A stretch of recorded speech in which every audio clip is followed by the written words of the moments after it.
네, 너무 감사합니다. 예, 개인적으로 저에게 이 기회를 준 우리 목사님께, 정희택 목사님께 정말 감사드립니다.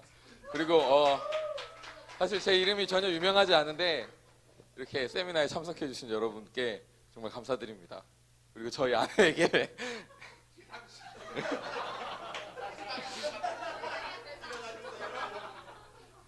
예, 저희 정희택 목사님이 저를 소개하실 때 가정을 하나님의 경외함으로 이끌어 간다고 하셨는데 싸우고 왔습니다.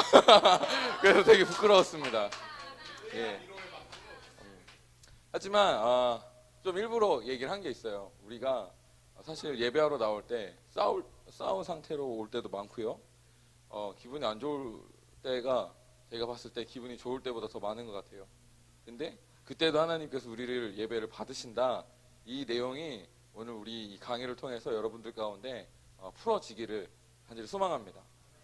예, 특별히 오늘 예배 가운데 하나님의 예배를 시작할 때 하나님의 임재하심이 굉장히 민감하게 부어지는 것을 느낄 수 있었어요. 그래서 주님께서 우리가 어떻게 하시면 어떻게 반응하시겠다라는 감동이 있었습니다. 근데 제가 아직 한국에서 좀 안타까움이 있는데 한국에서 이 회중들이 예배에 반응하는 방법을 아직 잘 모르는 것 같아요. 예, 그래서 그냥 평범하게 손들고 평범하게 찬양하는데 그냥 은혜 거하면 그거를 받는 것이죠. 근데 성경에서 예배의 개념은 은혜가 아니고 천국을 취하는 겁니다. 저기 좀 표현이 그러면 우는 사자와 같이 먹이가 있으면 먹이를 붙잡고 놓지 않고 막 으아!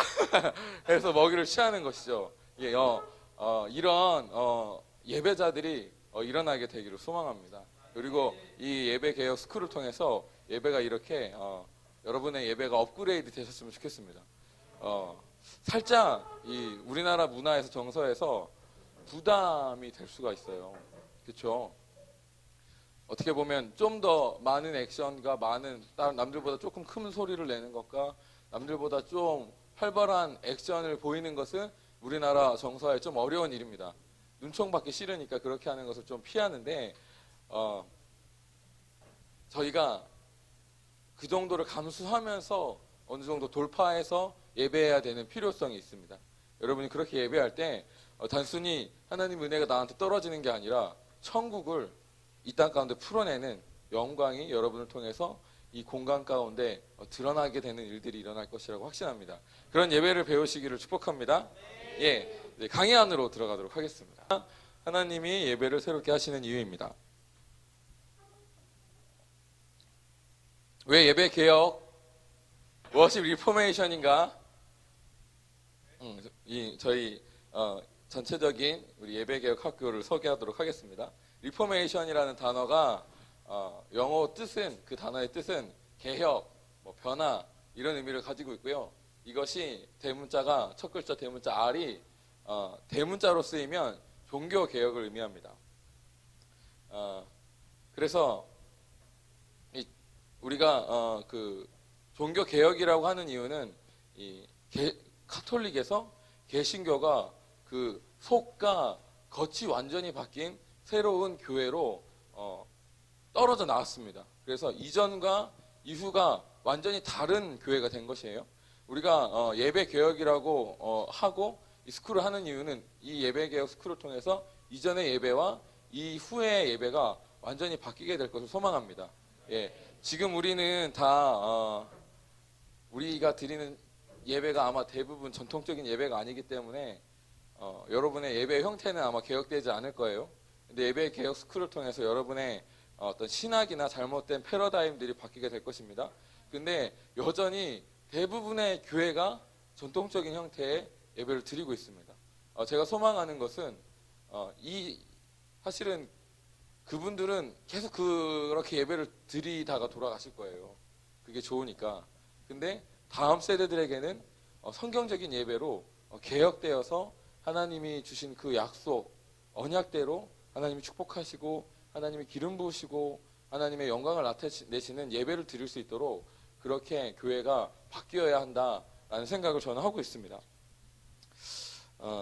제가 이렇게 이 예배에 대한 개혁을 생각하게 된 이유는 생각하게 된 계기는 한 전도사님과 교제를 하다가 이런 생각이 떠올랐어요. 제가 5년간 로컬 일반 교회를 섬겼습니다. 예, 주일 오후 예배나 주일 저녁 예배에만 찬양을 드리는 한 20분 정도 준비 찬양하는 교회에서 교회를 섬겼습니다. 예, 계속해서 말씀 중심의 예배를 드렸고요. 예배자로 부르심을 받았는데 그렇게 1년, 2년, 3년 시간이 지나니까 영혼이 갈급한 거예요. 찬양을 드리고 싶고 예배를 하고 싶은데 이제 내가 예배를 어떻게 인도하는지도 잊어먹을 것 같은 시간이 지났습니다. 그때 한 전도사님께서 저희 교회와 같이 수련회를 하자고 하시면서 예배 인도를 너가 해라 라고 말씀하시면서 어떤 예배에 대한 이야기를 했어요. 그때 제가 했던 얘기가 진짜 안타깝다. 찬양과 경배 운동이 시작된 게 1990년대 초 80년대 후반이에요. 그러니까 지금은 거의 30년 가까이 찬양과 경배 운동이 진행되었습니다. 그럼에도 불구하고 여전히 대부분의 교회가 가장 핵심적인 예배는 전통적인 예배로 예배를 드리고 있습니다. 그리고 제가 더 안타까웠던 이유는 무엇이냐면 저도 예배 인도를 했습니다. 주일 오후 찬양 예배 때 예배 인도를 했어요. 여러분, 이 주일 오후 예배 때 예배 인도를 하면 이 목사님들, 성도님들이 원하는 수준이 있습니다. 아세요? 어떤 수준을 원하시는지? 뭔가 마음에 감동이 일어나길 원하고요. 뭔가 눈물이 나는 그런 찬양을 하길 원해요. 뭔가 내 마음을 터치하고 내 감정을 터치하는 듯한 노래를 하면서 이 주여 삼창과 함께 뜨거운 기도와 함께 눈물이 뚝뚝 떨어지는 그 분위기, 여러분 아시나요?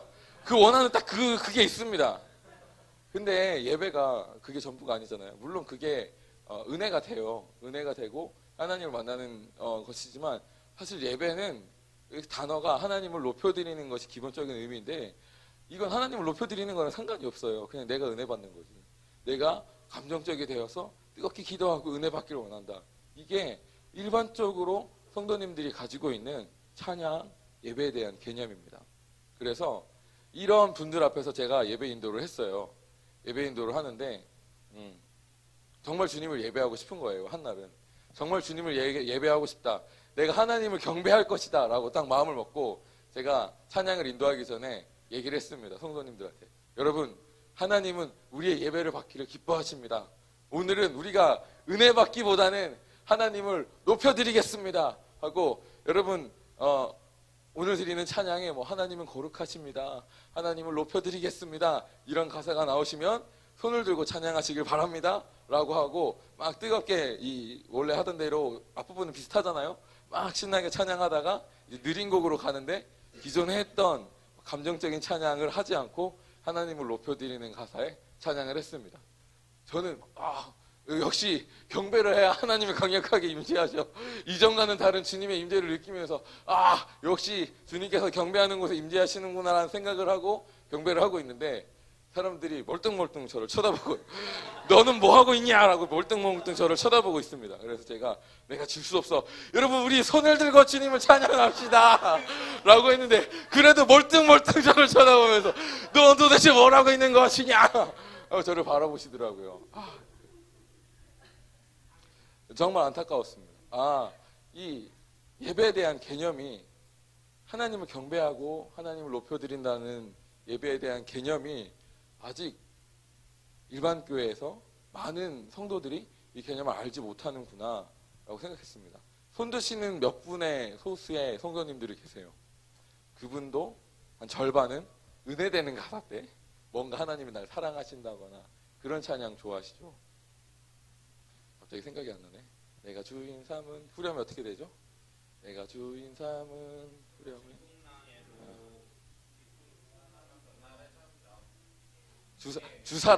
주사랑 주님이 날 사랑하신다는 거죠. 그런 가사에 손들어요. 무슨 말인지 알죠? 물론 그것도 경배에 속한 곡이긴 하지만 경배의 본질은 내가 하나님을 높여드리는 건데 내가 하나님을 높여드리는 것에 대한 개념이 없습니다. 이 굉장히 안타까운 것이고, 이런 개념이 없기 때문에 하나님께서 당신의 영광을 이 땅 가운데 풀어내지 못한다는 것을 느끼면서 굉장히 안타까웠습니다. 그래서 제가 이 얘기를 그 전도사님에게 했어요. 너무 안타깝다. 하나님은 사실 우리를 구원하신 이유가, 교회 가운데 사람들을 모으라고 하신 이유가 하나님을 예배하도록 한 건데, 하나님을 제대로 하는 교회들이 없다. 물론 우리들의 교회는 제대로 예배하고 굉장히 제대로 예배하는 교회도 많습니다. 근데 모든 교회 예배를 받으셔야 되고 모든 성도들의 예배를 마땅히 받으셔야 되는데 그러한 예배가 드려지지 못한다. 너무 안타깝다라는 얘기를 제가 막 가슴을 치면서 했습니다. 그러면서 주님께서 저에게 주신 감동이, 이 일을 위해서 헌신할 사람이 필요하다. 이러한 예배를 가르치고 이러한 예배를 드려주는 팀이 필요하다 라는 생각을 감동을 받고, 그래서 제가 팀을 만들었습니다. 예, 우리 강희훈 형제님과 함께 팀을 만들었는데 잘 안 됐어요. 망했습니다. 예, 길게 얘기할 필요도 없어요. 생각도 안 나. 예, 생각도 안 나요. 예, 잘 되지 않았고요. 망했는데 해체됐어요. 근데 그 후에 하나님께서 저를 이렇게 왕의 사역으로 인도해 주셨고, 왕의 사역으로 인도해 주셨을 때, 처음에 제가 이 왕의 사역과 연합하게 됐을 때 우리 정혜택 목사님께서 저를 이렇게 단에 세워주셨습니다. 그리고 예배 개혁에 대한 하나님께서 저에게 주셨던 이 마음들과 계시들을 나눴고, 너무 기쁘게 그걸 받아들이시고, 이것이 왕의 사역의 동일한 비전이다라고 비전을 사주셨어요. 그래서 저도 왕의 사역의 비전을 사고 연합하였고, 왕의 사역도 예배에 대한 저의 비전을 사서 연합하게 되었습니다. 그래서 지금 이렇게 왕의 사역과 연합하면서 왕의 노래라는 팀을 이끌고 있고, 여전히 그 비전을 가지고 하나님을 섬기고, 사실 이런 스쿨을 하고 싶었어요.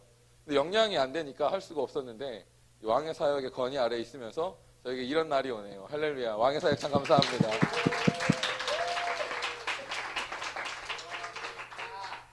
예. 이렇게 알 수 있듯이 한국 교회 예배에는 개혁이 많이 필요합니다. 그리고 저도 완벽하지 않고요. 저 안에도 여전히 개혁되어야 되는 부분들이 많이 있고요. 우리 안에도 성경적이지 않는 예배의 패러다임이 굉장히 많이 담겨 있습니다. 지금 우리가 드리는 이 예배가, 전통적인 예배가 한 1700년 가까이 유지된 전통을 가지고 있어요. 그러니까 우리가 1700년 된 전통 이후에 새로운 예배로 나아가고 있는 건데, 우리 패러다임이 바뀌는 거 쉽지 않습니다. 이 예배개혁 스쿨을 통해서 우리 또한 패러다임이 개혁되는 일들이 일어나기를 축복합니다. 아멘. 예, 두 번째입니다. 예배가 즐겁고 행복한가? 여러분, 제가 질문해 보겠습니다. 여러분, 예배할 때 즐거우십니까? 즐거우세요 진짜? 나는 항상 예배할 때 즐겁습니다 하는 사람 손 있어요? 있으면 할렐루야. 정직한 영을 가지고 정직한 영을 가지고 계시네요.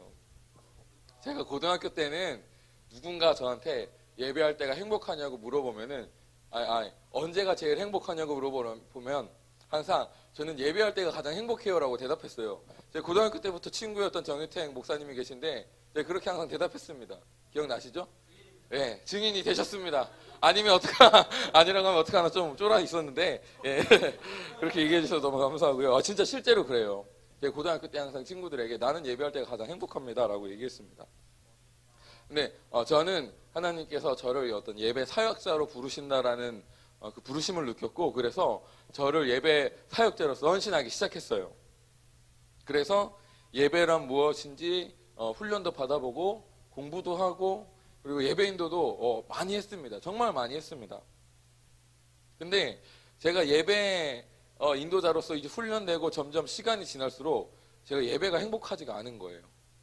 예배가 점점 행복해지지 않아요. 예배하려고 단에 쓸 때 행복보다는 부담이 더 되고, 뭔가 눌리고, 내가 이 자리에 설 수 있을까? 내가 주님 앞에 서기가 부끄러운데. 개인적으로 지금 말고, 지금은 패러다임이 바뀌어서 괜찮았는데 한 20대 초반에서 중반, 후반 정도까지는 예배 인도하는 시간이 굉장히 부담스러웠습니다. 솔직히 저에게 아마 누군가 10번 중에 몇 번 기쁘게 예배하세요라고 물어본다면 한 두세 번? 항상 내가 예배 인도해도 되나? 라는 생각을 가지고 그냥 하긴 해야 되니까 그냥 했는데 마음은 기쁘지 않았어요. 하나님 임재하시는 것 같은데 저는 마음이 기쁘지 않았습니다. 이 게 좋겠네요. 주로 우리나라에서 외국도 그런지는 모르겠지만 제가 배우기로는 예배 학교에서 주로 이러한 내용을 가르칩니다. 하나님은 거룩하시기 때문에 우리가 하나님께 나아가기 위해서 하나님께 예배하기 위해선 거룩해야 된다라는 개념을 가르칩니다. 그리고 우리가 거룩하면 거룩할수록 하나님께서 더 많은 은혜를 부어주신다. 할렐루야. 아멘 안 하시네요. 눈치가 있어. 눈치가 있어요. 네, 그렇게 가르치십니다. 저도 그렇게 배웠어요. 그리고 성경에도 그렇게 기록되어 있는 내용들이 있으니까 저는 정말인 줄 알았습니다. 그래서 그때부터 노력했어요. 예배 인도할 때 혹은 하나님 앞에 설 때 거룩해지기 위해서 노력했습니다. 근데 아무리 노력해도 예배 자리에 쓸 때 괴로운 거예요. 하나님 앞에 설 때 부끄러웠습니다. 아까도 얘기했는데 오늘 싸우고 왔거든요. 그래도 저는 행복했습니다. 근데 그때는 이렇게 싸우고 오거나 죄를 짓거나 친구와 다툼이 있거나 어떤 성적인 죄에 빠져 있거나 그러면 다음날 예배하는 게 너무 불편하고 괴로웠습니다. 심지어는 예배 인도를 해야 되는데 그 전날에 막 부모님과 싸우고 막 감정적으로 무너지고 목사님께 대들고 막 그렇게 완전히 무너진 상태에서 예배 인도를 해야 되는데 정말 기타를 집어 던지고 싶었습니다. 안 해! 하고 기타를 집어 던지고 싶었어요. 너무 괴로워서. 너무 싫었거든요. 유경험. 제가 어떤 특정한 단체 이름을 얘기하지는 않겠지만 제가 이렇게 생각하게 된 이유가 제가 어떤 분에게 훈련을 받았는데 그분은 굉장히 큰 예배를 총괄하셨던 분이었고 그분이 말씀하시길 어떤 그 팀의 한 싱어가 동거를 하고 있었대요. 동거의 사실을 밝히지 않고 예배팀에서 예배를 섬겼는데 그 당시에 하나님 은혜가 전혀 풀어지지 않고 예배만 드리기만 하면 머리가 아팠다라는 얘기를 들었어요. 그러니까 제가 어떻게 생각했냐면 제가 있으면 이 예배 가운데 하나님이 임재하시지 못할 텐데 사람들이 내가 죄가 있는 걸 다 느끼지 않을까? 이런 생각들, 하나님의 은혜가 풀어지지 않으면 어떡하지? 내가 이렇게 쓰면 하나님이 나를 치시면 어떡할까? 이런 두려움들 때문에 하나님을 예배할 수가 없었습니다. 그래서 기쁘지 않고 행복하지 않았어요. 물론 우리가 실제로 우리의 예배를 통해서 하나님의 영광이 풀어지기 위해선 우리가 거룩해지는 과정은 반드시 필요합니다. 근데 이 거룩이란 것이, 경건이란 것이 우리가 스스로 만들 수 있는 것이 아닌 것이죠. 나중에도 다시 나누겠지만 우리가 하얀 옷을 입었어요. 근데 하얀 옷을 입은 채 진짜 새하얀 눈밭에 가면은 그 하얀 옷에 있는 얼룩이 보입니다. 이해가시죠? 근데 우리가 하나님은 회전하는 그림자도 없는 빛이세요. 근데 우리가 그 하나님께 딱 앞에 나가면 우리가 어떻게 보일까요? 우리가 아무리 경건하게 살고 아무리 죄를 멀리하며 살고 아무리 깨끗하게 살려고 해도 주님 앞에 딱 나아가는 순간 우리는 완전한 지꺼만 존재인 것을 깨닫게 될 것입니다. 그러니까 사실 우리가 주님 앞에서 결코 우리의 노력으로 거룩함으로 나아갈 수가 없어요. 근데 그러한 개념이 저에게 들어왔습니다. 일반적으로 예배 학교에서 가르치거나 예배를 훈련 받을 때 이러한 기본적인 훈련을 받습니다. 왜냐하면 아무나 여기에 세울 수 없잖아요. 아까 얘기했듯이 이 사람이 동거하고 있는데 이 사람을 예배 인도자로 세울 수는 없지 않습니까? 이 사람이 사고 엄청 치고 다니고 막 교회에서 관계가 말도 안 되고 모든 사람마다 싸우는 사람인데 이런 사람을 예배 인도자로 세울 수는 없잖아요. 공인으로 세우기 위해서 어떤 이런 일련의 과정이 필요하긴 하지만 어떤 이러한 내용이 우리가 하나님 앞에 자유화할 수 없도록 막는 그러한 패러다임으로 자리 잡게 되는 것이죠. 그리고 굉장히 우리 한국 유교적인 패러다임 안에서 이것은 굉장히 우리 이 패러다임 가운데 자연스럽게 스며드는 패러다임입니다. 그래서 저는 너무 자연스럽게 다 내 잘못인 줄 알았어요. 너무 부끄럽고 내가 다 잘못하고 있는 것 같고 하나님한테 나아갈 때마다 막 부끄러워서 하나님 어떡하죠 하다가 하나님께 나아가면 하나님 그래도 다시 사랑해 주셔서 감사해요 하고 막 눈물 흘리고 이걸 반복하지만 전혀 삶은 변하지 않아요. 예배도 기쁘지 않아요. 고등학교 때 예배할 때 너무 기쁘고 즐거워서 모든 예배마다 쫓아다니고 막 얼굴에 웃음이 가득하고 막 나만 보면은 야, 널 보면 그냥 내가 즐거워라고 얘기했는데 제가 이제 사역을 한참 하고 나서부터는 저를 보면 너는 왜 이렇게 시꺼먼냐? 왜 널 보면 계속 시꺼먼 연기만 떠다니냐? 이렇게 얘기하는 저로 변했어요. 내가 주님께 예배자로 헌신했는데 잘못된 방향으로 가고 있었던 것이죠. 예. 굉장했어요. 예. 우리가 거룩을 생각할 때 이 거룩이 우리가 만들 수 없다는 것을 여러분 기억하시길 축복합니다. 예수님께서 십자가에 못 박혀 죽으시고 우리의 모든 죄의 값을 지불하셨기 때문에 우리는 의롭습니다. 예수님을 통과하면 하나님은 나를 보실 때 죄인으로 보시지 않습니다. 예. 우리를 거룩하다고 보십니다. 할렐루야. 이것이 종교개혁의 전통을 이어받는 예배의 신학입니다. 아멘. 우리가 예배 개혁이잖아요. 예배 개혁은 종교 개혁의 그 신앙을 그대로 이어서 가지고 있습니다. 예수님께서 십자가에 못 박혀 죽으심으로 우리의 모든 죄의 값을 지불해 주셨기 때문에 우리가 의롭다 칭함을 받았다. 이신칭의다. 예, 너무 어려우신가요? 믿음으로 의롭다 받았습니다. 아멘. 예, 그게 종교 개혁의 전통이에요. 근데 우리가 막상 실제로 예배할 때 이 개념을 우리 예배에 적용하지 않습니다. 도리어 하나님이 나를 의롭다고 칭하셨기 때문에 나와 하나님의 관계는 열려있다 라는 그 믿음으로 즐겁게 하나님께 나아가는 것이 아니라 하나님께 나아갈 때 가장 먼저 회개를 합니다. 나는 죄인이니까. 이미 의롭다고 칭함을 받았는데 나는 죄인이니까 먼저 회개하고, 물론 이 과정이 필요해요. 없는 것은 아니지만 죄인이기 때문에 회개하고 이 죄인의 마음을 붙잡아가서 하는 건 하나님 다시 나에게 구원의 은혜를 주십시오. 그냥 이 정도 수준으로 하나님과의 관계가 머무는 것이죠. 하나님께서 예수님을 통해서 우리에게 허락하신 관계는 이런 관계가 아니에요. 예배를 쉽게 말하면 하나님과의 관계인데 우리가 하나님과의 관계를 하러 예배를 하러 나왔는데 도리어 이 하나님과의 관계는 종교개혁 전통으로 이신칭의로 인해서 우리가 열렸습니다. 그런데 막상 우리가 예배할 때는 종교개혁은 전통은 없고 그 패러다임은 없고 이 유교적인 패러다임, 내가 죄가 있으면 하나님께 나갈 수 없고 내가 거룩하지 않으면 하나님이 기쁘게 하실 수 없기 때문에 예배 나아갈 때마다 힘들고 무겁고 부담스러운 그런 패러다임으로 하나님께 나아갔던 것이죠. 저도 그렇고 굉장히 많은 예배자들이 이러한 마음을 갖고 있습니다. 그리고 약간 그런 쓸데없는 얘기를 하려고 했던 것 같아서 넘어가도록 하겠습니다.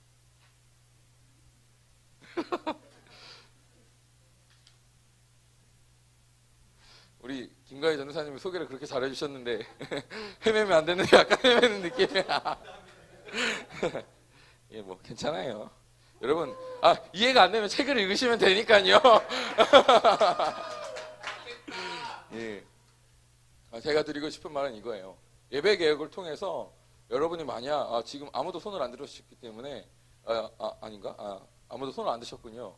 예배 나올 때 마음이 자유하지 않을 수 있어요. 도리어 예배 나와서 하나님 앞에 서기가 부끄러울 때가 있습니다.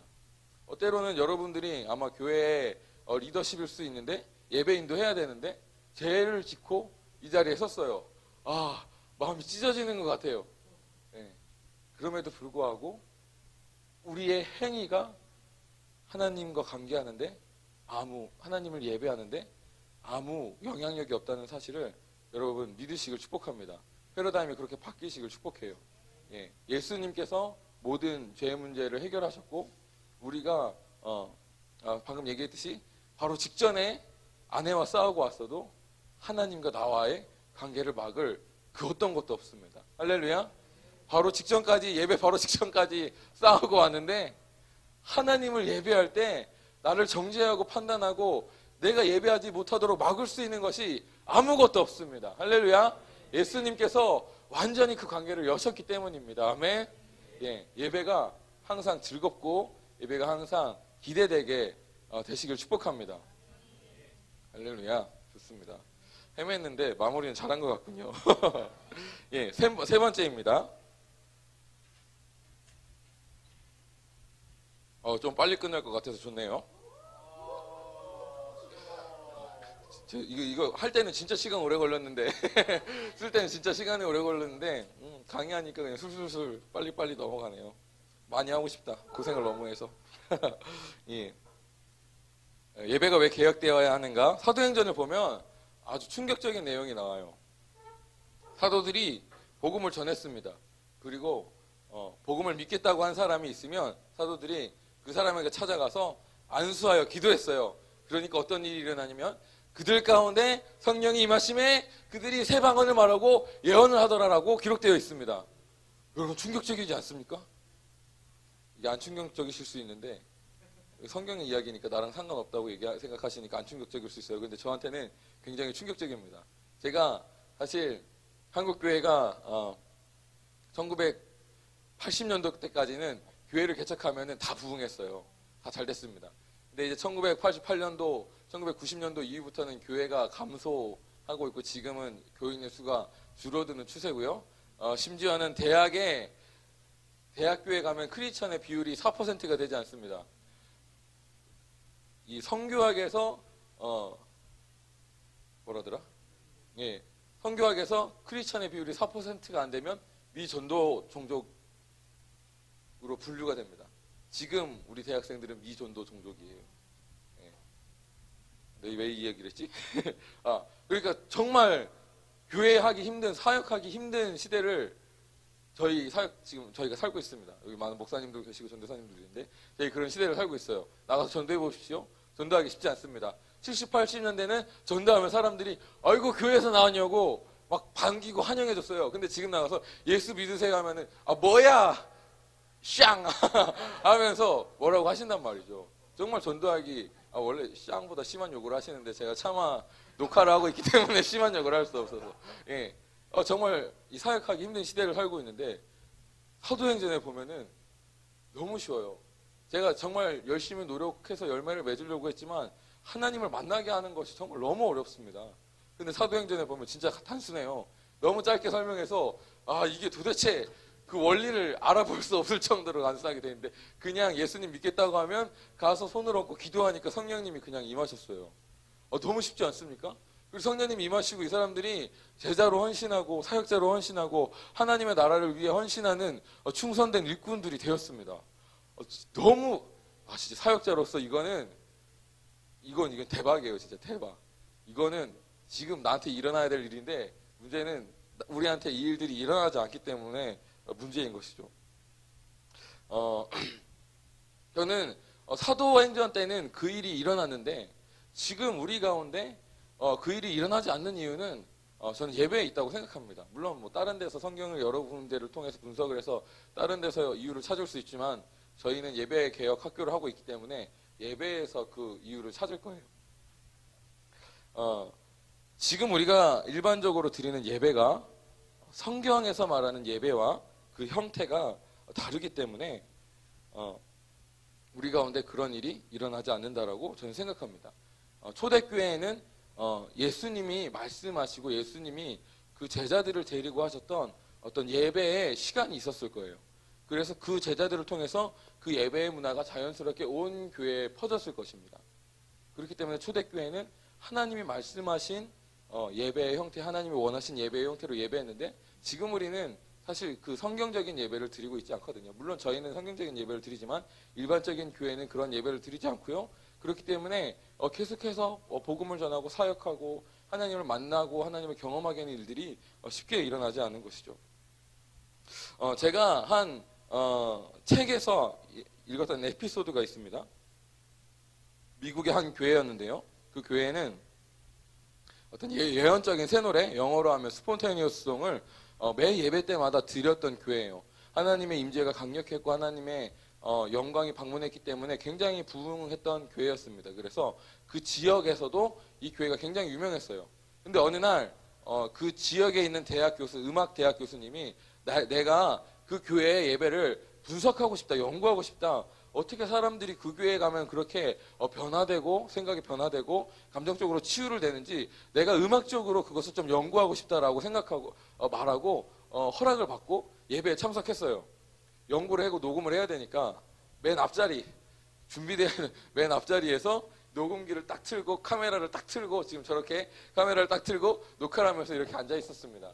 그 교회는 평상시와 같이 흘러가는 찬양을 늘 드리던 찬양을 드렸어요. 근데 이분은 예수님을 믿지 않는 분이었습니다. 말 그대로 인문학적으로 어떻게 그것이 가능했는지 분석하기 위해서 오신 분이에요. 예수님을 전혀 믿지 않았던 분이었습니다. 근데 예배를 드리고 있는데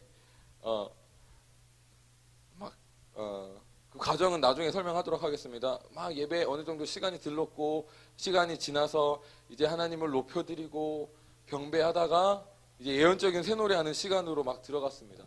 그렇게 막 예언적인 새 노래를 하고 있는데 그 전화를 받았던 그래서 이 목사님이 여기 와서 분석을 해도 좋다고 허락한 그 목사님이 이 교수님이 잘 있나 하고 교수님을 쳐다봤는데 이 교수님이 눈물을 흘리고 있는 거예요.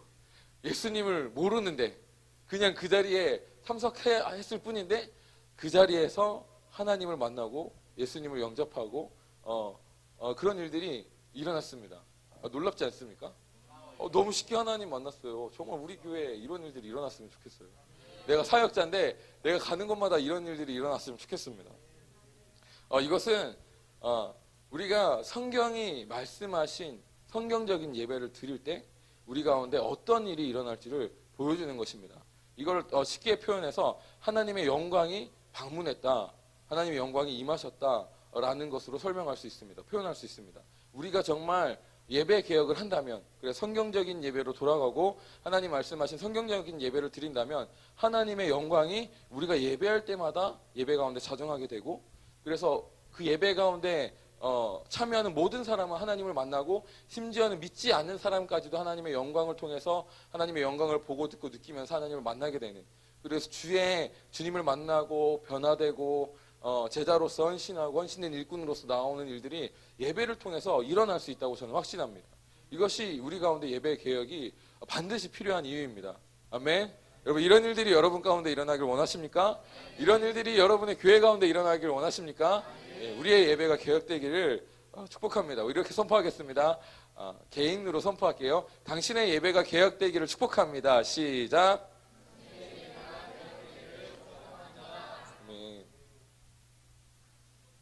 자, 우리가 드리는 예배가 네 번째 성경적인가?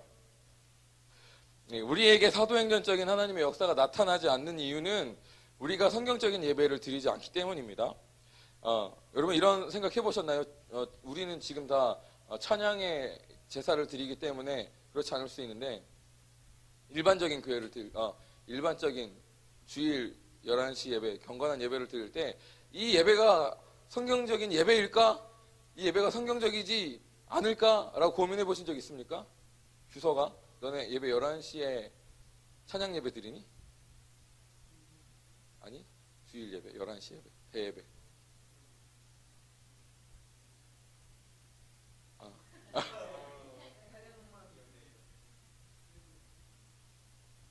찬양도 해? 찬양 위주의 예배예요? 아니면은 묵도 있고 찬송가 있고 교동문 있고 대표기도 있고 이런 전통적인 형태의 예배예요? 아니에요? 아니네요. 아마 다 없는 것 같아요. 경록전 도사님 예배는 11시 예배 때 다 예배입니까? 많이 바뀌었네요. 예배 개혁이 필요 없어. 강의가 필요가 없다. 우리 그만할까요? 네. 혹시 이거 보시고 변화되시는 분이 있으시니까 그냥 하겠습니다. 그리고 여러분에게도 이런 인사이트가 있었으면 좋겠어요. 왜 이러한 예배를 드리는지, 그리고 어떤 분이 왜 너네는 그런 예배를 드릴 때 좀 정확하게 대답할 수 있는 그런 지식이 여러분에게 있었으면 좋겠습니다. 11시 예배 굉장히 경건한 형태의 예배를 드리죠. 그 예배를 드리면서 이게 성경적인 예배일까? 라고 의문을 가지신 적이 있습니까? 감사합니다. 먹으면서 얘기하셨습니다. 예. 그럼 이렇게 또 질문해보고 싶어요. 성경이 말하는 예배 형태는 무엇일까? 지금 우리가 지금 이 시대를 살고 있는데 이 시대에 하나님이 말씀하신 특정한 예배의 형태가 있는가? 그런 생각을 해보셨는지 궁금합니다. 만약에 우리가 성경에 기록된 예배의 형태를 안다면 아까 방금도 얘기했듯이 사도행전적인 역사가 우리 지금 이 시대에 관해도 일어날 것이라고 생각합니다. 과연 이 시대에 하나님이 말씀하신 예배 형태가 있는가? 이게 가장 중요한 질문이라고 생각해요. 구약에 보면 하나님이 예배에 대해서 아주 구체적으로 당신의 백성들에게 가르쳐 주셨습니다. 여러분, 출애굽기 20장 이후부터 레위기까지 읽어보셨나요? 읽어보신 분 있으십니까? 성경을 읽으면서 창세기부터 시작해서 출애굽기 20장까지 굉장히 재미있게 읽는데 출애굽기 20장이 딱 나오는 순간부터 굉장히 성경이 재미없어집니다. 너무 힘들어. 한 장 한 장이 너무 힘들어. 이게 무슨 말을 하는지도 모르겠어요. 무슨 제사를 이렇게 많이 드려? 비슷한 것 같은데 다 다르네. 진짜 너무 힘들지 않나요? 예.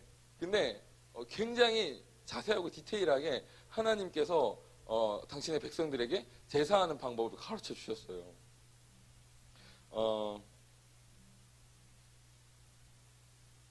저는 하나님께서 이렇게까지 하신 이유는 하나님의 기본적인 성품이, 하나님이 가지신 본질적인 성품이 친절하시기 때문이라고 생각합니다. 하나님은 친절하시기 때문에 구약의 시대에도 당신의 백성들이 하나님과 관계를 맺을 수 있는 그 방법을 친절하게 가르쳐 주셨어요. 하나님은 친절하신 분이시죠. 예. 지금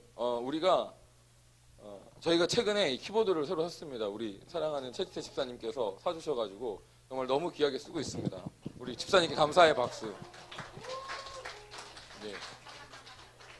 근데 이걸 사면은 매뉴얼이 딸려와요. 한 2만 원 두께의 매뉴얼이 딸려오거든요. 근데 이걸 보면요, 무슨 말을 하는지 당최 이해할 수가 없어요. 근데 진짜 자세히 써놨거든요. 근데 무슨 말을 하는지 당최 이해할 수 없습니다. 이 사람들이 왜 이렇게 두껍게 자세히 그 내용을 써놓았을까요? 그렇죠. 사실 친절한 서비스를 위해서 자세히 해준 거예요. 우리가 핸드폰 사용법을 배우는데 매뉴얼을 읽지 않잖아요. 진짜 매뉴얼 읽고 배운 친구도 있었어요. 제 제자 중에 한 명은 삼성 핸드폰을 샀는데 이 삼성 핸드폰 사용법을 책을 통해서 읽어가지고, 혹시 삼성 핸드폰 계신 분 있으시면은 이렇게 해서요, 손으로 이렇게 싹 하잖아요. 그러면 뭔가 떠올라요. 지금도 되는지 모르겠어요. 예. 그런 숨어있는 기능들이 많이 있습니다. 뭐 책을 읽어봤어야 알지. 예. 예.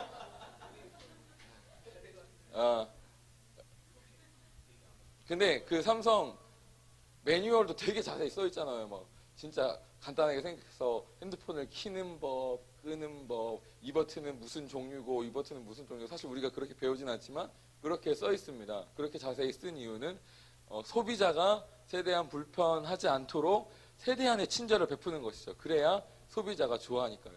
예, 이해가 가시죠?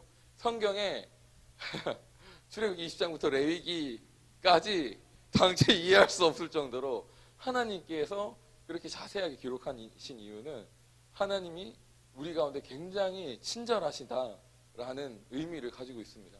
하나님께서 이렇게 친절하신 하나님인데, 이런 하나님이 과연 이 시대를 살고 있는 우리에게 어떻게 예비하라고 말씀해 주시지 않았을까요? 저는 확신하는데 하나님은 이 시대에 이렇게 예배하라고 성경을 통해서 반드시 말씀하셨다고 믿습니다. 그리고 그렇게 기록되어 있고요. 하나님의 친절한 성품으로 인해서 하나님은 지금 이 시대에도 이렇게 예배하라고 반드시 말씀하시는 하나님이신 것입니다. 우리가 기록된 말씀, 강의 안에 기록된 말씀 읽어보도록 하겠습니다. 5페이지 맨 밑에 보시면 있어요. 아모스서 9장 11절에서 12절입니다. 같이 읽겠습니다. 그날에 내가 다윗의 무너진 장막을 일으키고 그것의 틈을 막으며 그 허물어진 것을 일으켜서 예적과 같이 세우고, 뒷장에도 있어요. 예. 시작. 그들이 에돔의 남은 자와 내 이름으로 일컫는 만국을 기업으로 얻게 하리라. 이 일을 행하시는 여호와의 말씀이니라. 예, 사도행전 말씀도 같이 읽겠습니다. 시작. 이후에 내가 돌아와서 다윗의 무너진 장막을 다시 지으며 또 일으키리니 이는 그 남은 사람들과 내 이름으로 일컬음을 받는 모든 이방인들로 주를 찾게 하려 함이라 하셨으니, 즉 예로부터 이것을 알게 하시는 주의 말씀이라 함과 같으니라. 아멘. 이 두 말씀 모두 이 다윗의 무너진 장막이 회복될 것을 말하고 있습니다. 사도행전에 보면 이 말씀, 이 다윗의 장막의 열매가 그 허물어진 것을 다시 지어 일으키리니 이는 그 남은 사람들과 내 이름으로 일컬음을 받는 모든 이방인들로 주를 찾게 하려 함이라. 이 말씀이 사도행전에 어떤 맥락에 나오냐면 이방인들이 이제 예수님을 믿게 되는 일들이 일어났어요. 그래서 유대인들이 이방인들에 대해서 우리가 어떻게 대해야 되느냐, 하나님의 뜻이 무엇인가라고 예루살렘을 회의를 했습니다. 그때 이제 이방인들에게 복음을 전하는 것이 당연하다. 이방인 선교를 본격적으로 선포하게 되는데 바로 그 구절에 이 말씀을 인용합니다. 그러니까 사도행전을 통해서 사도행전 시대에 이방인들이 주님께 돌아오는 일들이 일어나요. 바로 그때 그 앞서 무슨 일이 일어나냐면 다윗의 장막에 회복이 일어납니다. 그러니까 이 말씀을 통해서 알 수 있는 건 이건 이미 구약에도 예언되어 있는데요. 주님께서 분명하게 예수님 이후 시대에 예배를 이렇게 드려야 된다라고 계획하고 계셨어요.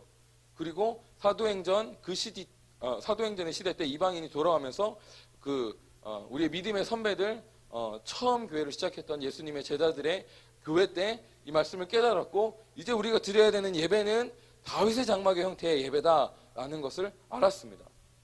그래서 하나님은 사실은 구약처럼 자세히 기록해 놓으셨으면 우리가 분명히 알 수 있었겠죠. 이렇게 예배하면 되겠구나. 근데 신약 이후 지금 시대의 예배에 대해선 자세하게 기록해 놓지 않으셨습니다. 성경에 뜸은 조각들이 숨겨져 있어요. 우리가 그것을 찾아서 찾아내야만 이 시대에 하나님께서 원하시는 예배가 무엇인지 알 수 있게 하셨습니다. 하나님은 친절하신데 신약 시대에는 친절하지 않으신 것 같아요. 농담이고요. 하나님 죄송합니다. 예. 어쨌든 구약처럼 자세하게 어떻게 예배하라 그 방법을 기록하지는 않았지만 하나님께서 지금 이 시대에 분명 이 신약 시대의 예배의 형태가 있다라고 분명히 성경을 통해서 우리 가운데 말씀하십니다. 아멘. 성경적인 예배가 있는 거예요. 그리고 이 성경적인 예배는 우리가 이 성경적인 예배는 아까도 얘기했듯이 사도행전적 역사를 일으켰습니다. 이방인들이 주님께로 돌아오는 성령님께서 폭발적으로 역사하시는 그 역사의 전에 다윗의 장막의 회복이 있었습니다. 이방인들의 회복 이전에 다윗의 장막의 회복이 있었어요. 그러니까 우리가 다윗의 장막의 예배로 개혁될 때 우리 가운데 이방인들이 주님께로 돌아오는 일들이 일어납니다. 아까 얘기했는데 왜 사도행전의 역사가 나한테 일어나지 않죠? 왜 내가 손만 얹으면 하나님이 나타나시지, 하나님을 만나고 변화되는 일이 일어나지 않습니까? 라고 하는 그 고민이 우리가 예배가 회복될 때 풀어지는 것이죠. 우리 예배가 회복되면 우리가 예배하는 동안에 아까 얘기했던 그 에피소드의 교수님처럼 하나님을 만나게 되고 주님의 임재가 너무 강력하게 임하셔서 우리가 손을 얹고 기도하면 병든 자가 치유되고 주의 성령이 임하고 성령께서 임하셔서 새 방언을 말하고 예언하는 일들이 흔하게 일상적으로 일어나게 될 것입니다. 아멘. 우리가 예배를 새롭게 해야 되는 이유가 여기에 있습니다. 할렐루야. 개론이라 본론은 거의 나오지 않았습니다. 본론을 정말 중요한 내용을 몇 개를 정리하자면 몇 개만 정리해서 드릴게요. 예배가 내 거룩함으로 드려지지 않는다. 예배는 행복해야 된다라는 것을 나눴고요. 우리가 예배할 때 예수님께서 모든 죄의 문제를 해결하셨기 때문에 우리가 종교개혁의 전통을 이어서 나아가고 있기 때문에 하나님과 나 사이에 막을 것은 아무것도 없고 내가 예배할 때 하나님과 관계를 맺고 하나님을 예배하고 하나님께서 나에게 임하시는 것을 막는 것이 아무것도 없다라는 것을 여러분과 나눴습니다. 이게 굉장히 중요한 개념입니다. 여러분 예배할 때 예수님을 의지하시고 자유롭게 예배하시는 여러분 되시길 축복합니다. 정죄는 마귀에게 속한 것입니다.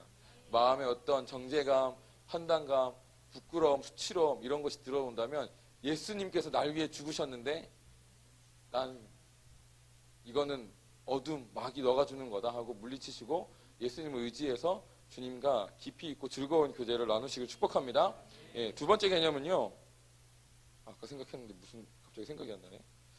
예, 이 사도행전적 하나님의 일하심 역사들 어떤 영광의 일들이 나타나기 위해선 성경이 말하는 성경이 분명히 증거하고 있는 예배의 형태로 회복되어야 된다라는 라는 것을 나눴습니다. 예, 여러분 이 중요한 개념을 잘 기억하시고 다음 주에 꼭 다시 와주시면 감사하겠습니다. 예, 다음 주부터는 좀 깊이 있게 그 내용을 하나하나 파고 들어가도록 할 것입니다.